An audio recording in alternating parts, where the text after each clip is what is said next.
Guys, did you know that there's one problem that causes a 99% failure rate in relationships? It's anxious attachment style, and it leads to the most painful relationship disasters. I've seen it. I'm going to warn you about it. The worst divorces that I have seen men go through come from this one issue. So by the end of this video, I'm going to show you that long-term danger and how to stay safe from it. I am Adam Lane Smith, the attachment specialist. I also worked for years as a marriage and family therapist, so I saw so many couples go through terrible divorces that could not be averted because of this one problem. Really quick, big shout out to my members who have joined my new YouTube membership program. I really appreciate you. Thank you so much. You are helping support me as I keep adding to the 450 videos on this channel, not including this one, so we're still rolling up there. Thank you so much, you guys. I really appreciate you. And if you're new here, I'm glad to see you here today. Let's continue in part 3 of the anxious attachment topic. Now, I said a moment ago, 99% of relationships with anxious women fail, but not all at the beginning. Why? I'm going to teach you, and I'm going to show you exactly what to do. So let's get into it. The number one thing you need to know right up front is that anxious attachment makes women in relationships hide their needs. They'll do endless nice things for you over and over. They're so fun, and especially in the beginning of the relationship with no strings attached. Except there are strings. There's very secret strings, ones they will never show you until they start having expectations that you didn't fulfill. You didn't read their mind. These are the mind readers. They expect mind reading. Now, if you're avoidant, you are probably prone to run. You want to get out. You want to stay safe. Stay away, right? Just stay safe from people. Not hurt anybody. Get away. Anxiously attached people are prone to chase. They are your worst nightmare. They're the Terminator. They will never stop chasing, never stop hunting. They will always keep coming because they crave your approval and they are addicted to you after that first 6, 7, 8 months. They cannot stop and you can't stop them. So why is the fail rate so high? It's because eventually one of you can't take it. You guys cannot continue this constant dance of withdraw, chase, being exhausted, run into the ground, crying, freaking out. You guys cannot handle it. Even if you hold on, they may turn on you and attack you someday. This can take the form of even after 20 years of marriage, they turn on you. They alienate your kids from you. They destroy the marriage, and you've done everything you know of to try to make the relationship work. So let's talk about what this process looks like if you hold on past that first year that we talked about in the last video. So after that 1-year mark, right? 7 months, you start kind of feeling it and you're, this isn't feeling great. At 12 months, it's like, whoa, something's wrong. Usually their sex drive has dropped off a cliff at this point, but they're chasing you now. You need space, but you aren't allowed to go get it. They get clingy. They get really upset. They're crying all the time. I've had coaching clients come in and say, Adam, I don't know what happened. We were good for the first 7 months. Then she started pushing for a label. So I said, all right, let's get official. And then it became like, when are you moving in? Why do you need to go out? Why aren't you spending time with me? We only spent 6 nights together this week. Why aren't you here in my house? You should be living here with me already. And they're pulling. And he's like, why? I don't get this. And they also feel really confused about why they have to be the one who constantly soothes you. She's a grown-up. I don't get this. I have to take care of her like a child all the time. They can't self-soothe. They expect you to do it. They also feel helpless all the time. So you have to do everything for them. It's exhausting and it's hard to live with, right? Nothing you do is ever enough. This is usually where guys come to me for help. Now, the biggest thing is that they start acting like a junkie trying to itch for it. They're itching for a hit. You are their drug. You're their drug dealer and they can't get it without you. So you're never allowed to leave. They want to chain you to the wall so that they can get their drug fix from you all the time. And if you leave, the drip stops.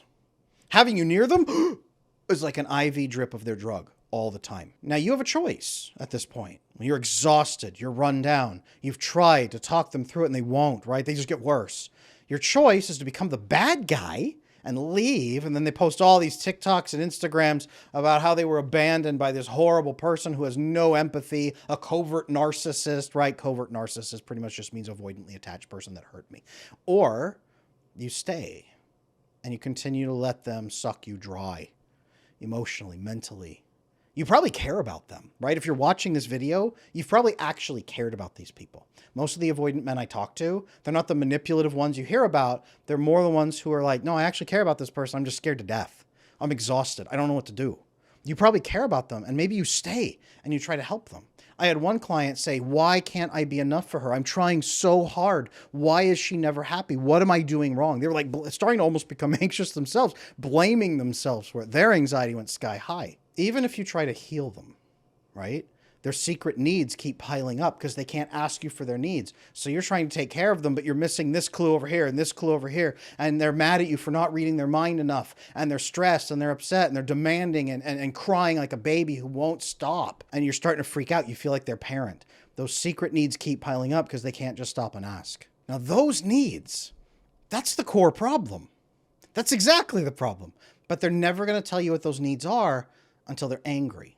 The resentment at you makes them boil over and they blow up. And they're like, you should know what I want by now. You should know what I like. You should know what I need to do. And they blow up on a bad day and you get demonized for not reciprocating their addiction, right? It's not enough for you to just care for them. You have to feel what they want you to feel all the time. And you have to give them that constant feeling. Meanwhile, they're crying, they're angry, they're a mess. And you're forced to act loving or else.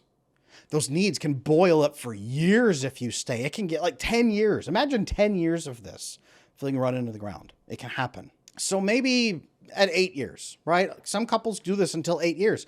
Then they say, all right, we have to get married or I don't even know what I'm going to do. Okay, so you get married. You have kids to appease them. A lot of avoidant people say, well, you know, I'm not against kids. That's okay. I guess if I have to lose you or you're going to go kill yourself, okay, well, I guess I'm ready to get married. Okay, 8 years, they get married. Makes it so much worse. Makes it so much worse, you guys, because especially women, they start to get that oxytocin bonding they were only getting from you with the kids. And and it freaks them out because now they have a perfect little drug source right there all the time. Have you ever heard of breastfeeding addiction? It's where the mom can't stop breastfeeding. The kid's like 5, 6, 7, and they're like, I just can't. I don't know what. Oxytocin flow. It's the only time they can really start controlling when they get that oxytocin. They can become super possessive and protective of the kids. Mama bear status. Like everyone is my enemy. And the kids can start getting anxious. Sometimes from you not being super close to them. The kids are like, oh, I don't know about this guy.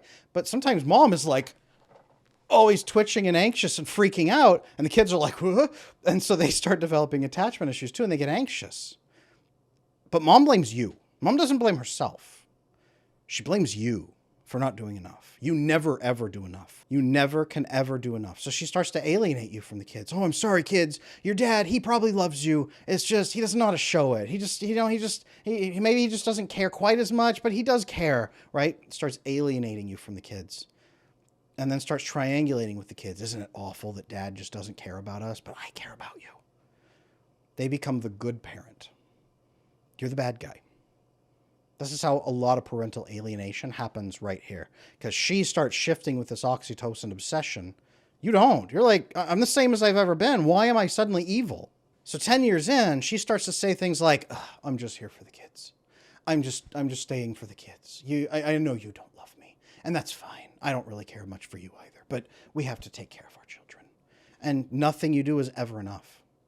And they get nastier every single year. Now, what happens next? Oh, it's so much worse.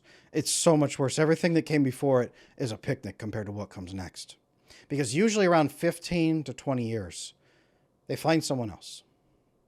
It makes them feel good, right? It makes them feel pretty good. They boiled over with their needs with you, so now they talk with other people. And they talk especially about how you don't do enough for them. And they bond with other people about having a sob story. They blame you for starving them. Their emotional affair is now your fault.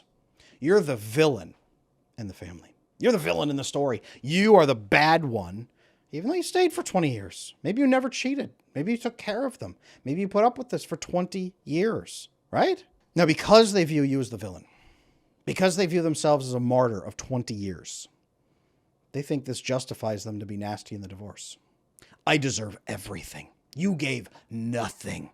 You start hearing words like emotional labor, right? The emotional load. They start issuing you bills for the years of being a stay-at-home mom, right? You can't even afford my services, so I should take everything. They start justifying gutting you at this point. Now, if you resist, they get even worse. So they do their best to drive you out and take everything from you. You will end up paying huge alimony and gigantic child support while you're living in a studio apartment. and your kids are alienated from you. Because this whole time, you've had to try to caretake their feelings and take care of everybody, but you're exhausted. What all of this does is 20 years in, when you're divorced and miserable in a studio apartment, all it confirms for you is not to trust people. Your avoidance gets worse. This is why there are so many dudes on the internet post-divorce. They're like, I don't know what happened. I should never have trusted anyone. And it can turn guys pretty rotten at that point. This right here is why 99% of these relationships fail. Because if they don't fail in the beginning and you bail out, if you get into those middle years, you're probably going to carry it through into the late years. And then they will turn on you. If you don't bail out early, they will betray you in the end. Almost every time. I know this. I've worked with this extensively over the last 15 years, you guys. I've seen this pattern. It is the #1 reason I have seen for divorce. You know that divorce statistic that 70% of divorces are initiated by women? This is the issue right here. Anxious attachment, not sharing needs, expecting you to read their mind, and then only opening up after a long time when you're both angry at each other, but not being clear about what they want from you, and then getting over-connected to the kids, alienating you and blaming you for any problems with the kids, triangulating with the kids, pushing you out, then filing for divorce and trying to take everything. This is the pattern. Now, I have written plenty of materials, right? Sympathetic to these women because I know their side of it too. In this video, I'm trying very hard to stay on the side of the avoidant people because you are so kicked on the internet. People will treat you like absolute garbage just because you're avoidant and you happen to not be anxious. People rush to protect the anxious people because they make the most gorgeous victims. I did everything right. I tried everything and they wouldn't even care. But all this time you've been caretaking them, right? You acted like their parent the whole freaking time. You're exhausted. So let's rewind from that 20-year divorce, you alone in a studio apartment. Let's rewind from that. Rewind to where you are now. How can we protect you from that grim future? In the next video in this playlist, I'm going to teach you about how to protect yourself from anxious women. Do not miss it because you need to know how to avoid being demonized and gutted in a nasty divorce.